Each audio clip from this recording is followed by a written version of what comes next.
Okay, let's go through this sample final exam. This is a company called Cloud Peak Energy. It's a coal mining company, and this is for their 10K covering the year ended December 31st, 2017. Okay, question number one. How often are public companies generally required to file their financial statements with the Securities Exchange Commission? That's every 3 months, every quarter.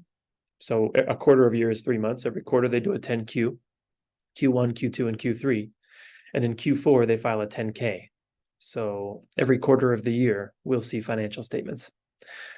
The company's total market value of equity is $334.5 million. As of December 31st, 2017, what's the company's price to book ratio? Okay, let me bring in my how I'm going to do my calculations. I'm going to use this spreadsheet here. And it's asking for the price to book ratio. So another word for price to book is market to book. Price to book ratio. It's the same thing as the market to book ratio. So you might see it in those two different phrasing of the same ratio. And that's the market value of equity over the book value of equity. Okay. Maybe I can expand that a bit. Okay, so what I'll do is I think I was given right here, the market value of equity is 334.5. So let me just plug that in here, 334.5. Now I just need to find the book value of equity for Cloud Peak. I'll go down to the balance sheet. Here's the balance sheet, assets, liabilities, and I'm interested in equity. And what I want is the total equity for Cloud Peak. Total equity is 1,007,809. This is in thousands, so I need to convert it to millions here. So I just need to take away these 3 digits at the end here. So for book value, I'm going to plug in 1,007, and it's going to be 0.809. Okay. And so I'll have Excel calculate that. And that equals 0.33. So the market to book ratio is 0.33. Okay. Next question. The company sometimes recognizes revenue before receiving cash from customers. Is that true or false? Let me move this off. Does the company sometimes recognize revenue before receiving cash from customers? Well, if you recognize revenue before you receive cash, you credit revenue, which is right here on the income statement, and you debit accounts receivable, which is right here on the balance sheet. And because we're seeing accounts receivable here, we know that this is true. They must have earned this as revenue, this 50 million here. They earned it as revenue, they just haven't received the cash yet. Number 4, how much cash in thousands did the company collect from customers during 2017?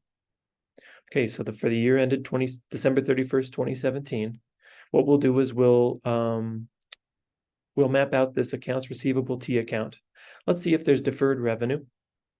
I'm looking in the liability section, accounts payable, royalty, production, taxes, accrued expenses due to related parties, and other liabilities.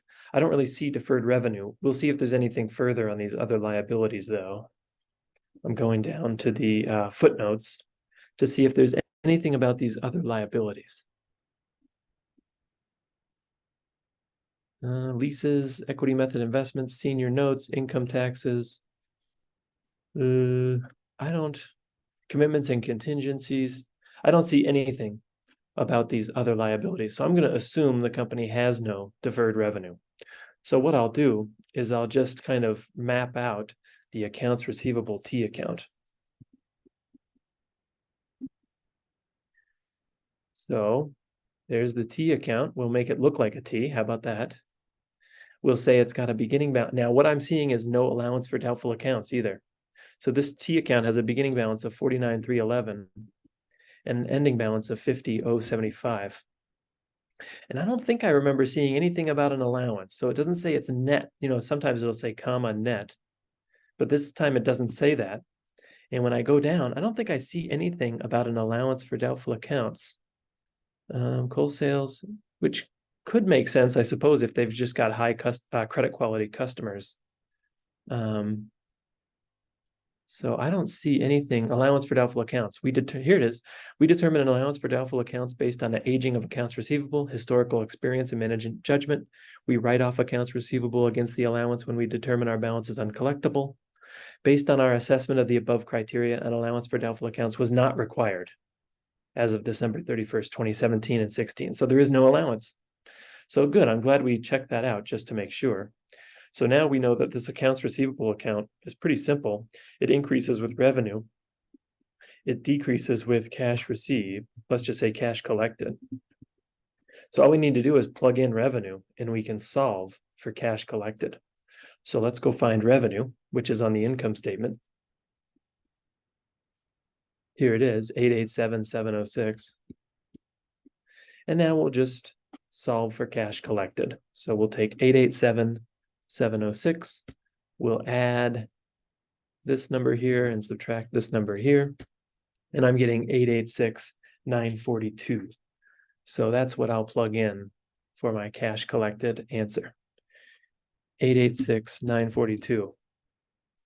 Now, just as a reminder, you can also do sales minus bad debt expense minus the change in accounts receivable plus the change in deferred revenue to answer the same question. So this is cash received from customers. And so I can just, for sales, I can plug in 887,706. For bad debt expense, there's nothing because they don't have an allowance for doubtful accounts. For change in accounts receivable, it went to 50,075 from 49,311. And then there was no change in deferred revenue because there's no deferred revenue. So if I copy this down and I have Excel solve this formula, it's basically the same exact thing where maybe you would say this is a preferable way to calculate it because it's a bit easier. So 886,942 is what I'm getting for the answer there. Okay. Next question. Let me move this away. Question 5, read the company's accounting policy for revenue recognition. Does the company recognize coal sales under FOB shipping point or destination point? Let's check it out. So the accounting policies is usually in footnote 1. Here it is. We recognize revenue from a sale when persuasive evidence of an arrangement exists. The price is determinable. The product has been delivered. Title has transferred to the customer and collection of the sales price is reasonably assured. So this delivered thing is making me think it's destination point. Coal sales revenue included to customers of coal produced at our facilities, coal purchased from other companies. Coal sales are made to their customers under terms of coal sale agreements. Under typical coal terms of the coal sale agreements. Title, here we go, this is more important. Title and risk of loss transfer to the customer at the time the coal is shipped, which is the point at which revenue is recognized. So now I'm seeing that title and risk of loss transfer at the time coal is shipped. Transfer at the point of destination. Certain contracts. So this is kind of not a great question because it kind of seems like both are in play here because they say certain contracts provide for title and risk of loss transfer at the point of destination, in which case the revenue is recognized when it arrives at the destination. It's potentially free of magnetic material. So this last paragraph doesn't really say anything relevant, I don't think. Anyway, it seems like the best answer, this is kind of harder than I expected it to be, but it seems like the best answer is under the typical terms of these coal sale agreements. Title transfers to the customer at the time it's shipped. So it seems like typically it's FOB shipping point, but I could see how that would be a confusing question. Okay. Inventory. Which cost flow assumption did the company apply to its inventory balance? So the inventory is up on the balance sheet. Here it is, inventory is net, footnote 4, 72,904. What cost flow assumption do they use? Let's check the accounting policy.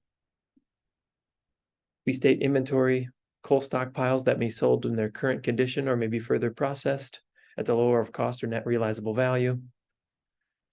The cost, here it is, the cost of coal inventory reflects the average mining costs incurred up to that point. So average, so they use the average cost. Okay, if customer demand that was experienced during 2017 remains steady into 2018, approximately how many days will it take the company to sell inventory? contained in its December 31st, 2017 ending inventory balance. We're just going to calculate days in inventory here. So what I'm going to do is I'm going to take inventory over cost of goods sold as a quantity here. I'm going to take that quantity, that fraction, I'm going to multiply by 365. Okay. So when I go to the balance sheet, I see inventories here of 72,904. 72,904. Then I go to the income statement and I see cost of products sold is 752,715. 752,715. Okay. And then I'll have Excel calculate that. It's 35.35 days. So I'll just say 35.4 days. 35.4 days. Okay. And just the intuition here is, this 752, 715, that's a year's worth of cost of products sold. That's for the year ended December 31st, 2017. So that's 365 days worth. So then you just use the proportion to figure out how many days worth of inventory is 72,904. And that would be just a fraction of the year. So 35 days. Okay, next question. What did it cost to produce coal during the year? Okay, great. So we'll use the inventory T account here. So the inventory account, we'll why don't we just do this? We'll copy the formatting and paste it down here, although I don't really need that highlight. And the inventory T account, okay, we've got a beginning balance of 68,683, an ending balance of 72,904. Remember, this increases with production, inventory produced, cost of inventory produced, and a decrease with the cost of goods sold. So I'm going to plug in cost of goods sold, which I obtained from the income statement here, 752, 715. And then I can solve for inventory produced, which is going to be that number plus this minus the beginning balance, and it's 756, 936 was produced. 756, 936. Oh, I think I entered that wrong. 756, 936. 756, 936. Okay. Okay. Great. Let's move on. Question 9. Assume the net realizable value, i.e. market value, of inventory is 74 million as of December 31st, 2017. Further, assume that the company's auditor requires them to reclassify prepaid freight as inventory, but the total net realizable value remains at 74 million, i.e. the prepaid freight doesn't add any value to the inventory. Under this new assumption, what impairment, if any, would have been required to implement the lower of cost or market rule for inventory? Okay, this is kind of an interesting question. So first of all, let's go look at the balance sheet. Here's inventory, 72,904. That's lower than what we're saying is the market value of 74 million. So under the traditional lower of cost or market test, we're fine, there's no impairment. But I'm telling you to reclassify prepaid freight as inventory. So here's prepaid freight, this 1765. I'm telling you to put that into the inventory balance. Why would I ask you to do that? Let's just look at the policy here. So inventories, that was when they use the average cost to reflect their inventory. Here's prepaid freight. Our logistics business incurs freight and charges moving coal from Foxtrot Mine to the port, as well as terminal handling charges and demurrage. These costs are included in prepaid freight in the consolidated balance sheet until the revenue is recognized on the associated coal. So that kind of sounds like inventory, doesn't it? So it's kept in an asset balance until they sell it, the coal, and then they transfer it onto the income statement. So, and also, what should you capitalize into inventory? You should capitalize the costs incurred to get inventory ready for sale. And that prepaid freight seems to qualify as costs necessary to get the inventory ready for sale. So the company probably should be classifying this prepaid freight just into the inventory balance. Let's go back up to the balance sheet and do that. So if I say inventory, just from the balance sheet, is 72,904. If I add in prepaid freight, and I'll shorten it, that's also from the balance sheet. So I'm going to add in 1765. So I'm going to have an adjusted inventory. And adjusted inventory is going to be the sum of these two. Well, now we're at 74,669. And here in the problem, I told you to assume the market value of that inventory is 74.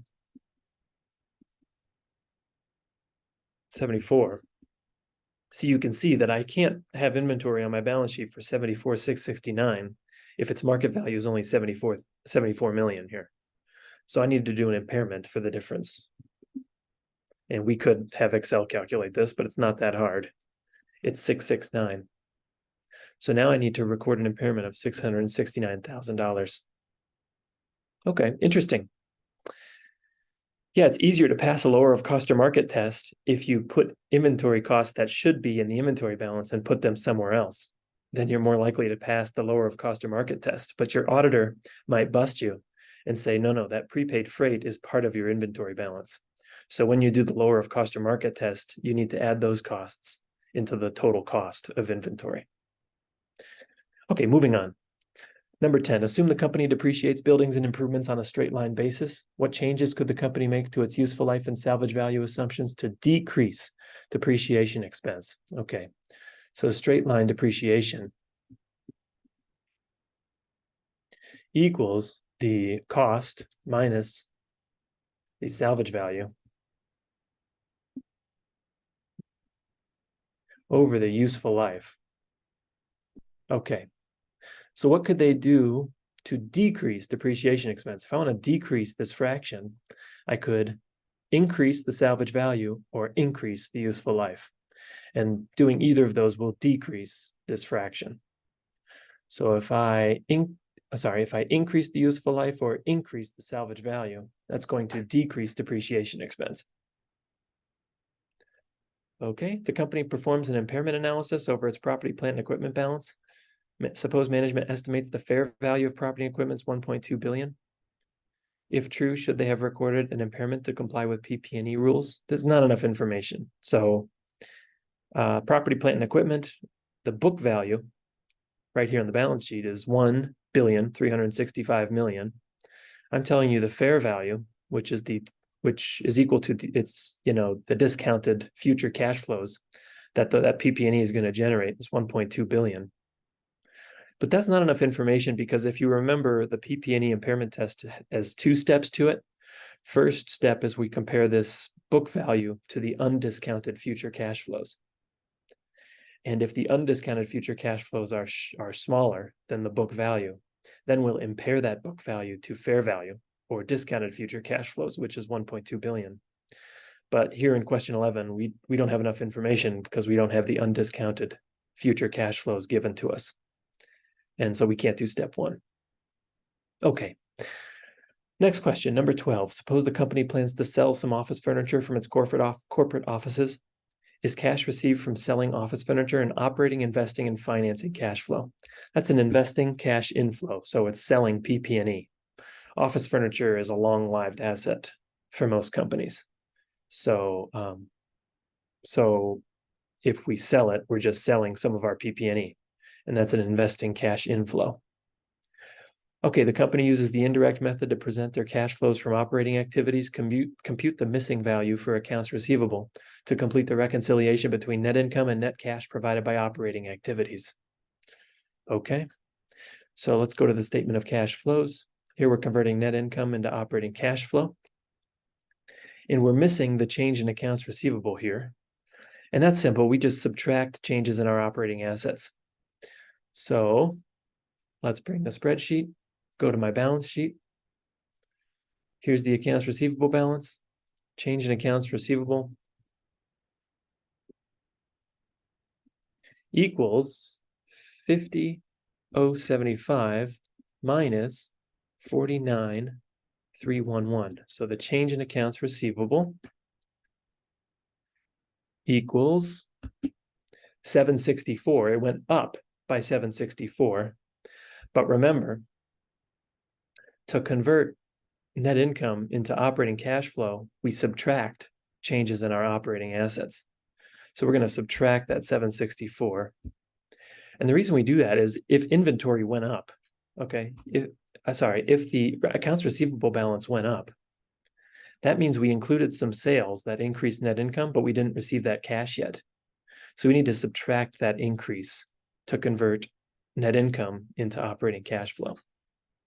14. In general, which of the following is more likely to be true for an average company in an average year? And that's going to be operating cash flow is greater than net income. And the main reason for that are two items. The first is that, when we buy all of this equipment to mine coal and to have office furniture and buildings and things like that, when we buy all of this PP&E, that costs our business, but it's not considered an operating cash flow when we buy all of that equipment. And the reason it's reflected in net income is through depreciation and amortization expense, which is here, but we add it back to convert net income into operating cash flow because those aren't considered operating cash flows. So that's always a huge reason that operating cash flow will be higher than net income. The other big reason for many companies is stock-based compensation, which they refer to it as equity-based compensation expense. It's a true cost to the business, but it's not a cash expense because it's not settled in cash. And so we add that back. And those are the two main reasons that operating cash flow is greater than net income for the average company. Okay, 15. What's the book value of the company's equity method investments at December 31st, 2017? Well, whenever I see book value, I'm going to go to the balance sheet. So here I go to the balance sheet. It'll be an asset account. And let's see if they have an equity method investment account here. Just looking through, I'm not seeing an equity method investment account. So I think it's going to be a footnote. I'm going to scroll down past the income statement, cash flow statement, statement of stockholders' equity, accounting policies. I'll just look if there's an investments accounting policy. Nope. There's PP&E footnote. Equity method investment footnote. Thank you. Equity method investments include our 50% equity method. So that's interesting. It's a 50% equity method investment. That's kind of the top end of the range we talked about in class, from 20 to 50%, you use the equity method. It's kind of the top end of that range. And they're investing in a company called Bravo Fuels Partnership. Now, what am I seeing here? I'm going to just read this last sentence. I kind of don't really feel like reading this whole paragraph unless I feel like I need to. Our equity method investments are included in non-current other assets. That's why we didn't see it. It's included in other assets on the balance sheet. And they had a carrying amount. So carrying amount is another word for book value of the following. So the equity method investments, they have two of them, Bravo Fuels Partnership and other. And the total book value as of December 31st, 2017 is 4764. So what is the book value of the company's equity method investments? It's 4764. Okay, 16. If the company decided to make a small additional equity investment in Bravo Fuels Partnership, what method of accounting would the company need to begin using? Well, they're right on the borderline. If they own 51% of this thing, they would control it. And then they would use the consolidation method. Most likely. What was Bravo Fuel Partnership's net income for the year ended December 31st, 2017? Okay, let's see if we can find that. We received 4.5 million and 1.5 million in distributions. Okay, so those distributions are dividends. So we can calculate net income, or our percentage of their net income. So let me just see. Now we're talking about, I'm just looking at the rest of this paragraph now. They're talking about 49% ownership in Lima Pacific Terminal. January 27th, 2017, Kilo Marine. No longer, okay. Sorry, I'm just kind of skimming the rest of this thing to see what it's talking about. So I don't think it's relevant. Now, what's this table? Income from the unconsolidated affiliates. So here's Bravo Fuels Partnership, 700. So okay, let's see if this is on the income statement here. So this 713 million, or maybe I suppose this would be 1,000. Let's see if that's on the income statement. 713,000. I haven't done this final in a while, so I'm just kind of figuring out as I go. There's that 713. It's on the income statement. It's income from unconsolidated affiliates, which is what Bravo Fuels Partnership. It's an equity method investment, so we're not consolidating. And our total share of that net income is 713,000. So going back down here to this table, the amount attributable to Bravo Fuels Partnership is 700,000, and we own 50%. So this is actually a pretty easy question. You know, if I had to tell you the Bravo investment T account, let's copy this T account here. The Bravo investment T account, I'm gonna start here. It started at 7575. It ended at 3775. Notice I'm putting it on the debit side. It increased with our share of their net income. And now I'm doing more than just answering the question. I'm kind of explaining what happened here. And then we received 4.5 million in dividends. So this is 4500. So this equity method investment account has a beginning balance. It increases with our share of that company's net income, decreases with our share of their dividends, and it has an ending balance. And let's just see if this all works. Plus 700 minus 4,500 equals the ending balance. So yeah, now we've kind of put it all together here. This 700,000 is our share of their net income. So our share of Bravo net income equals 700. So 700 equals 0.5 times Bravo net income. So what I'll do is I'll take 700 and divide it by 0.5, and I get 1,400 for Bravo's net income. And, you know, I did more than just answer the question, but there you go. So we recognize half of Bravo's net income on our income statement. So we recognize 700. If 700 is half of the net income, then all of the net income is 1,400, and that'd be 1.4 million. Okay, let's keep going. Question 18, has the company ever acquired controlling interest in another company? Well, not Bravo, right? Close, but not fully. Just scrolling through the rest of these footnotes here. I don't think there was anything else. Let's go to the balance sheet. Let's look for goodwill. Let's look for a minority interest. Okay, I see goodwill. Answer is yes. So the only reason you have goodwill is if you've acquired controlling interest in another company and then you're consolidating it. That's why they call this a consolidated balance sheet, is they're consolidating another company. 19, does it appear the company owns greater than 50% but less than 100% ownership in another company? Well, for that, we got to look for a non-controlling interest. So I go down here into the equity section, and I'm looking for either a minority interest in those assets and liabilities or a non-controlling interest. I don't see anything. So I think the answer is no. I'll just check the income statement too. You get down to the bottom of the income statement, unconsolidated affiliates, but I don't see any non-controlling interest or minority interest in the net income presented on the income statement. So I think that's going to be a no, that there's no evidence that we own greater than 50% but less than 100%.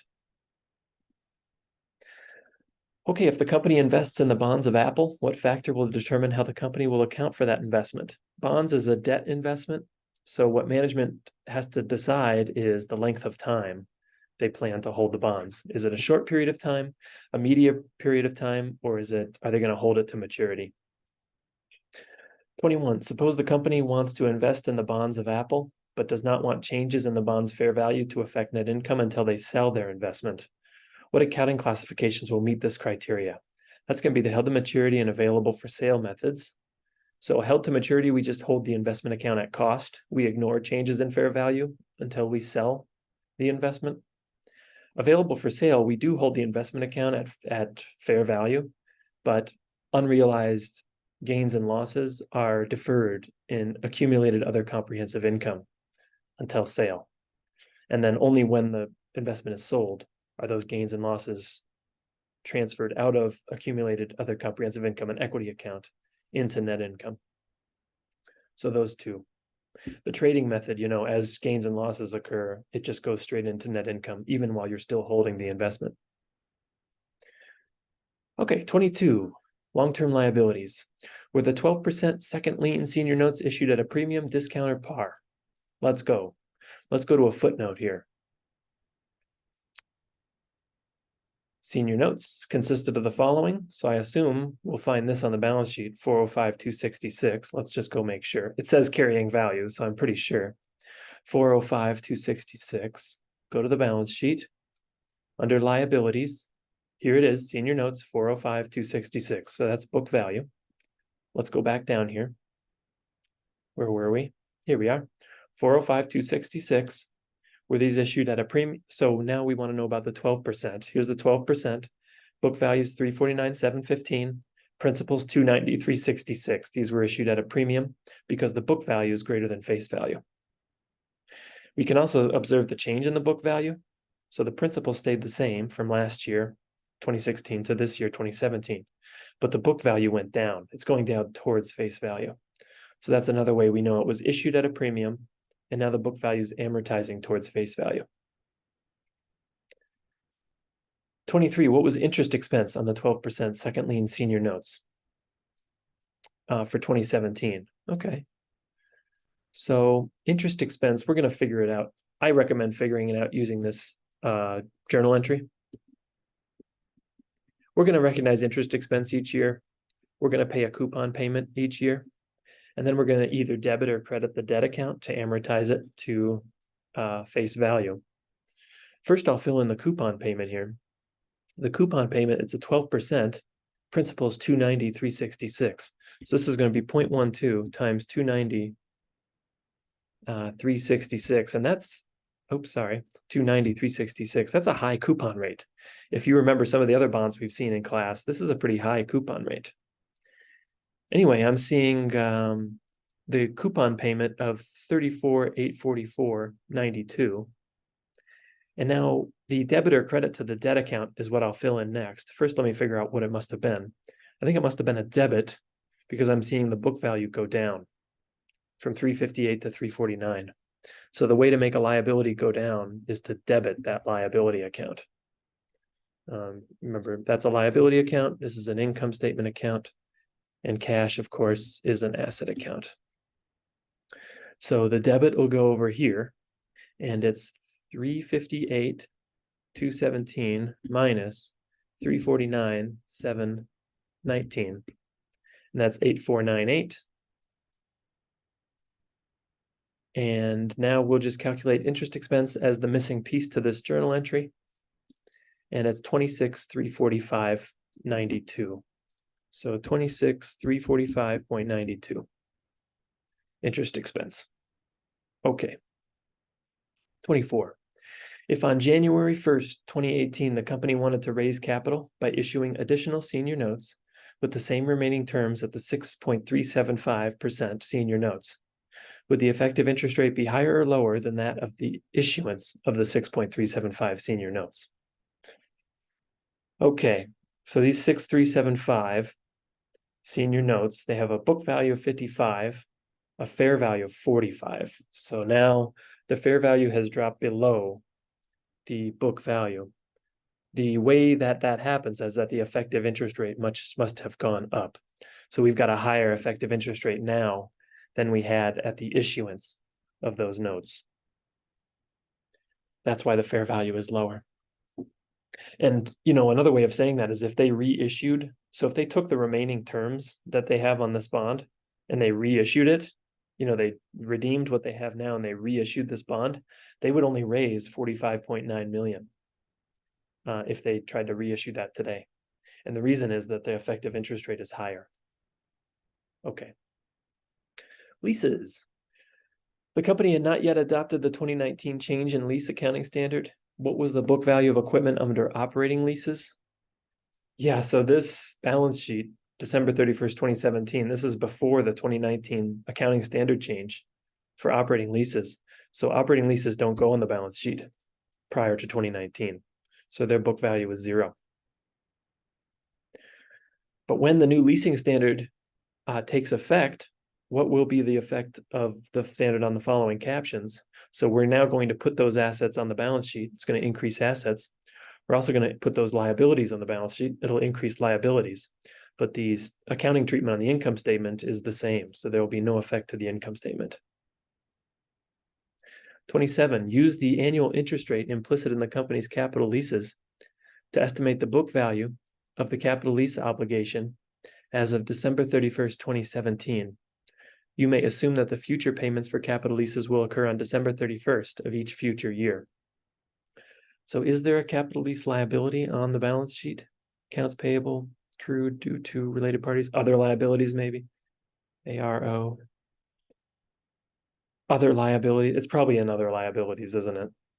So let's go down to that, find a capital lease footnote. Equity method investments, senior notes, income tax. Commitments, operating leases.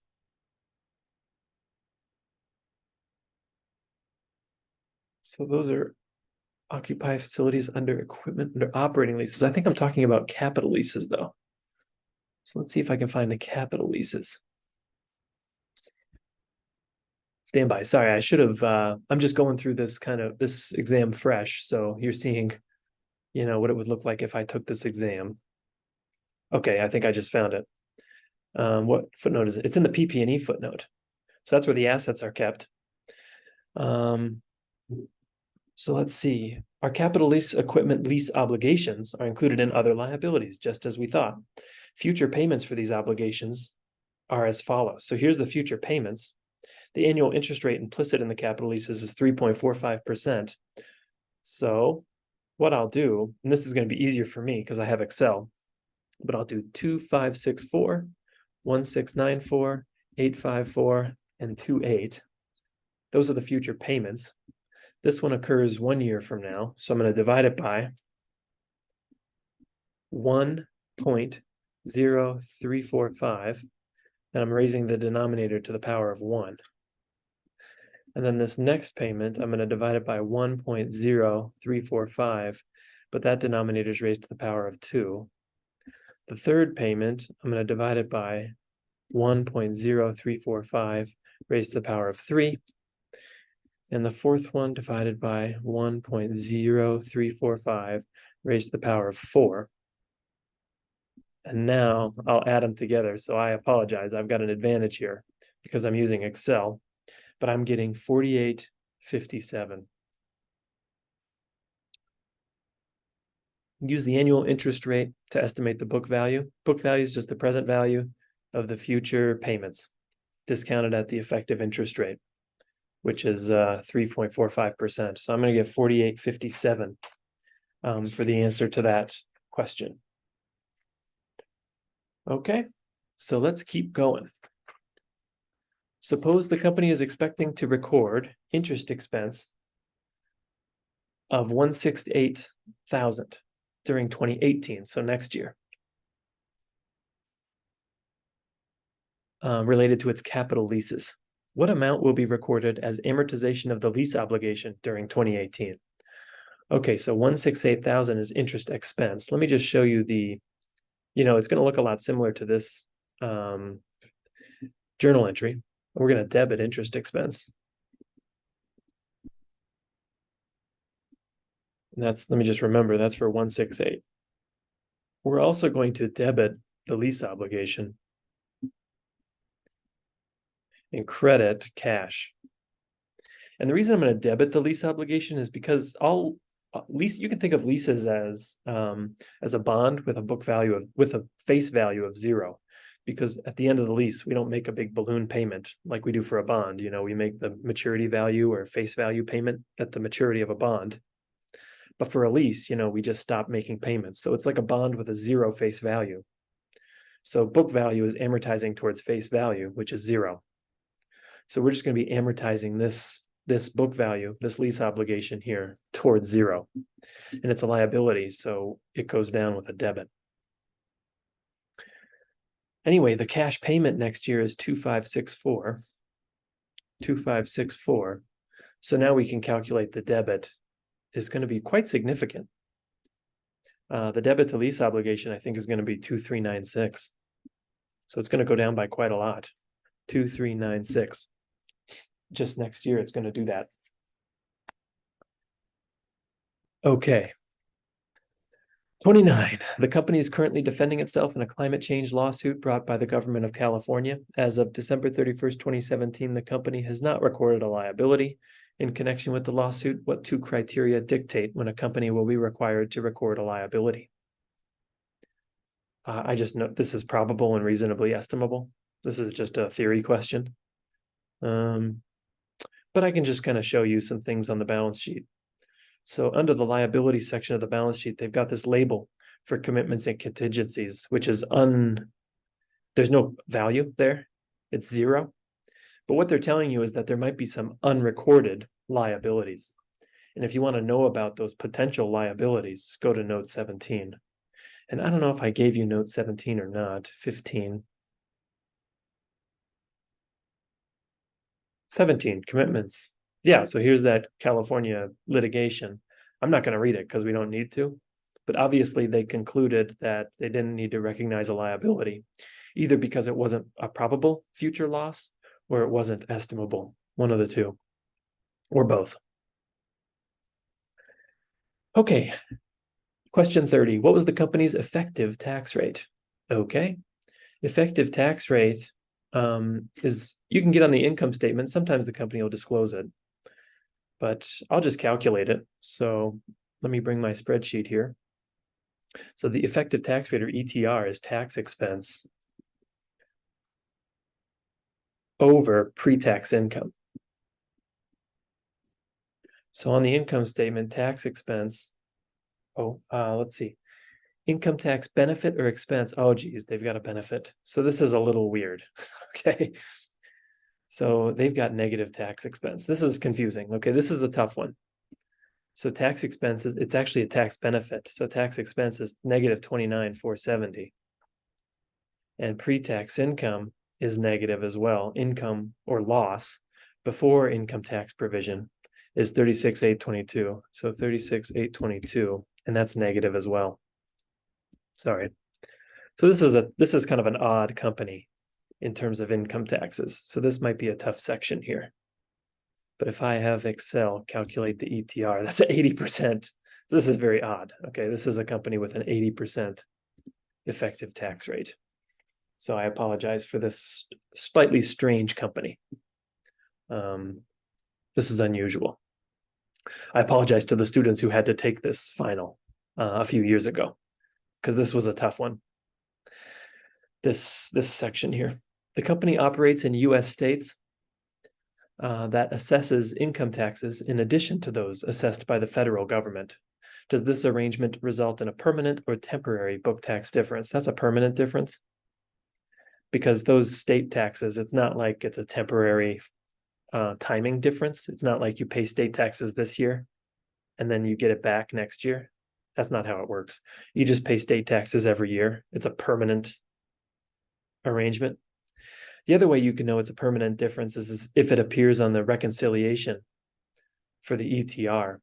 So the company in its footnote, in its income tax footnote, will reconcile their effective tax rate. Here it is. They reconcile their effective tax rate, which is 80%. So they calculated it for you. Maybe this is an easier test than I thought. Anyway, they tell you the effective tax rate here, and they reconcile it to the statutory tax rate, which was 35% back in 2017. And one of the positive numbers here is state income taxes. So that increases their effective tax rate. Anyway, only permanent differences are allowed to affect the ETR. And so if state income taxes are affecting the ETR, it must be a permanent difference. Okay, 32. IRS rules generally dictate that companies can deduct expenses on their tax returns when they are paid in cash. If the company had paid all of its accrued expenses and liabilities during 2017, what would have been the effect of this payment on total deferred tax assets and on December 31st, 2017, and total income tax expense for 2017? Okay, this is a tough one too. Let me go look at the listing of deferred tax assets. So here I can see accrued expenses and other liabilities. That's an asset. Why is that an asset? Well, an accrued expense is when you've expensed something, so you've debited expense, it's reduced income, net income. And so we've recognized we've recognized lower tax expense because we've reduced net income. But we haven't paid the cash yet. So we've credited a liability account called accrued expenses and liabilities. So if I go look at that balance on the balance sheet, hopefully I don't over-explain this one. But accrued expenses and other, let's see. Accrued expenses 32, and then other of 2. Anyway, so these accrued expenses are unpaid. When we pay them, we can deduct them. So this is a future deduction on our income tax return. And a future deduction is considered an asset because we've already recognized. So this future deduction is considered an asset. And so if we actually take the deduction this year, then we'll use up that asset. And that asset account will just go to zero. And you might have been able to just answer this question by thinking, well, if we don't have any accrued expenses and liabilities because we paid them off, then there's no tax benefit to them anymore either. So that's just going to decrease to zero. But this is just a temporary difference. So this is going to have no effect on income tax expense for the year. Because income tax expense is part of the ETR. And these temporary differences, we don't let them affect the ETR. So this is going to have no effect on the tax expense. Okay, 33. How does the reduction in corporate federal statutory income tax rate from 35 to 21% affect the magnitude of deferred tax assets? They're going to decrease in value. So, the easiest way to think of it is this net operating loss carry forward of 55 million. We're going to be able to avoid taxes in the future because we can use, say, $1,000 of prior losses to offset $1,000 of future income. Well, if we can avoid $1,000 of future income, that means we can save $350 on our taxes because we can avoid 35% tax payment on that income. So we can avoid $350 of tax payment on $1,000 of future income if we carry forward our losses. Well, if the tax rate goes down to 21%, now we're only saving $210 for $1,000 of future income.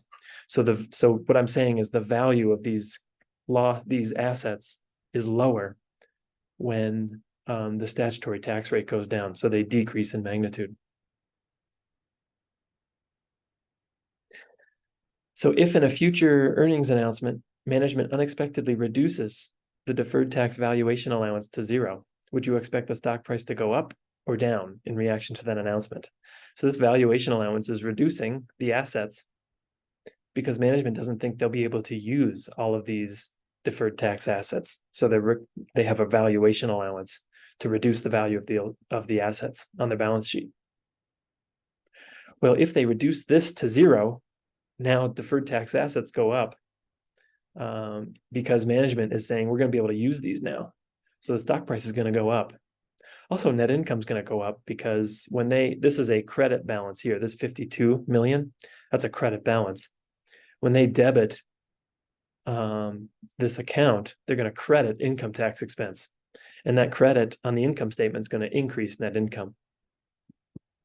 So anyway, the stock price is going to go up if this is an unexpected announcement they call it releasing this valuation allowance. So making it go to zero.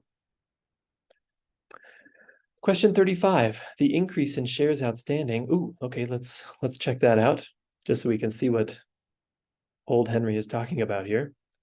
The increase in shares outstanding. So I'm seeing shares outstanding going from 61 at 2016 to 75 at 2017, 61 to 75. You might also be able to see that on the statement of stockholders' equity. Common stock shares 61 to 75. There it is, 61 to 75. The increase in shares outstanding was almost entirely due to a large equity issuance during 2017, calendar 2017. Did this equity issuance occur before June 30th or after June 30th? Ooh, this is this is probably the hardest one. So here's this big equity offering of 13.5 million shares. So when did they issue those shares? Before or after June 30th? June 30th being the exact middle of the year.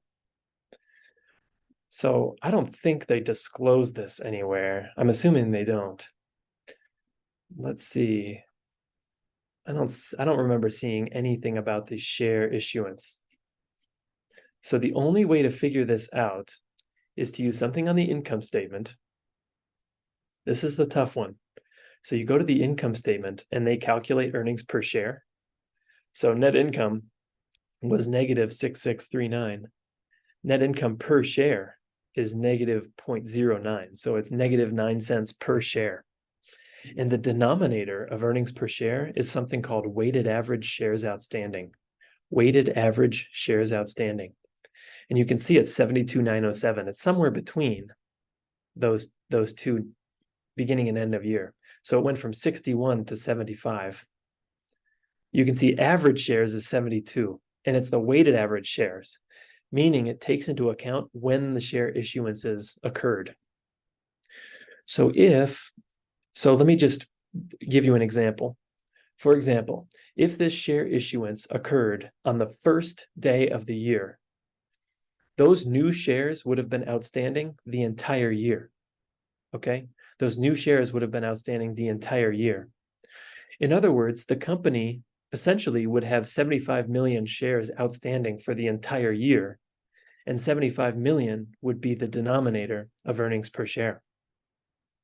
On the other hand, if those shares, if this 13.5 million of shares were issued on the last day of the year, they wouldn't be outstanding at all during the year.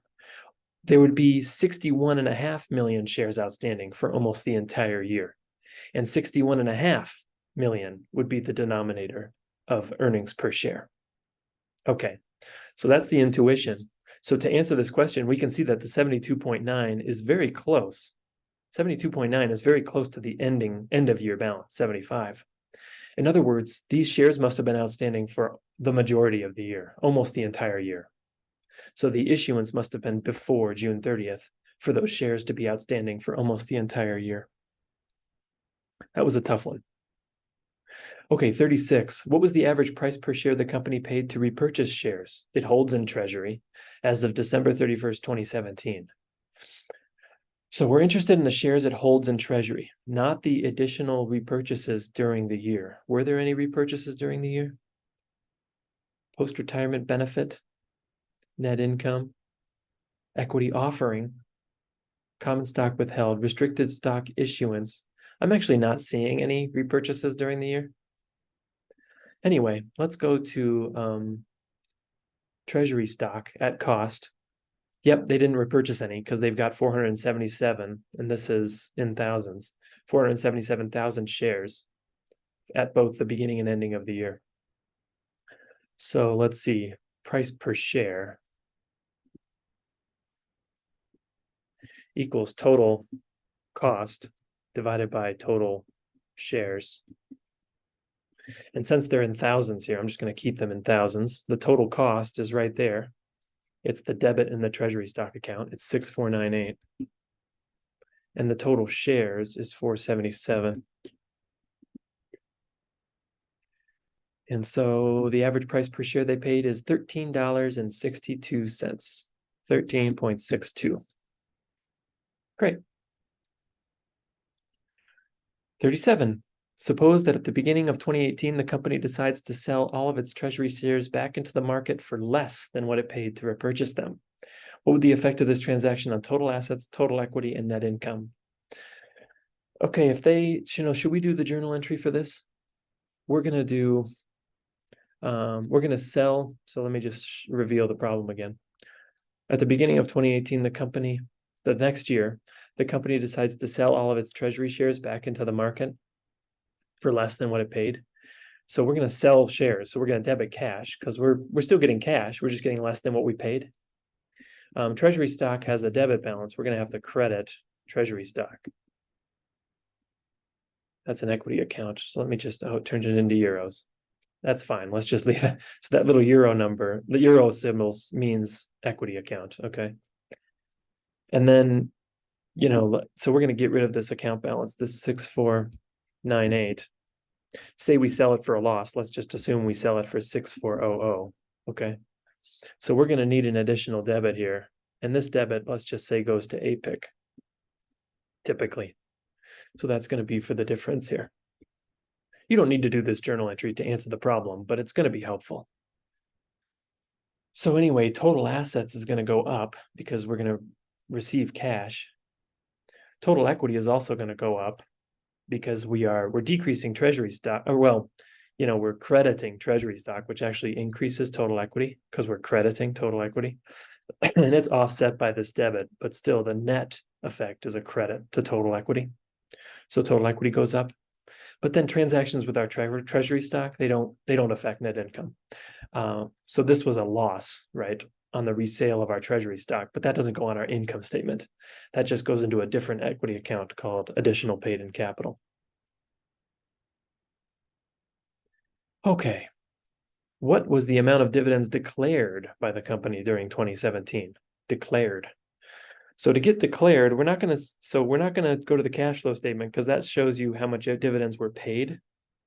So let's see here. Were there any dividends paid? Principal, repayment. I'm just searching the financing activity section for dividends paid. I actually don't see any dividends paid. So let's see what's going on here. Let's look at the retained earnings account. Here's the retained earnings account.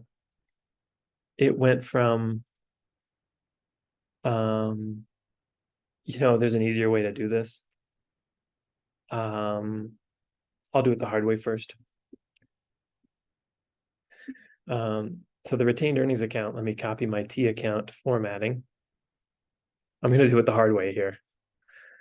This retained earnings account started at 353,685 and it ended at 347,046. You can see it went down a bit, which is probably in line with our net loss for the year.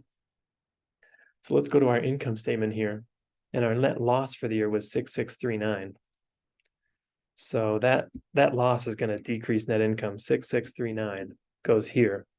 And also dividends also decrease retained earnings. So let's just check if the 6,639 just explains the whole thing. It does. Okay. So the 6,639 just explains the change in retained earnings. Dividends must be zero.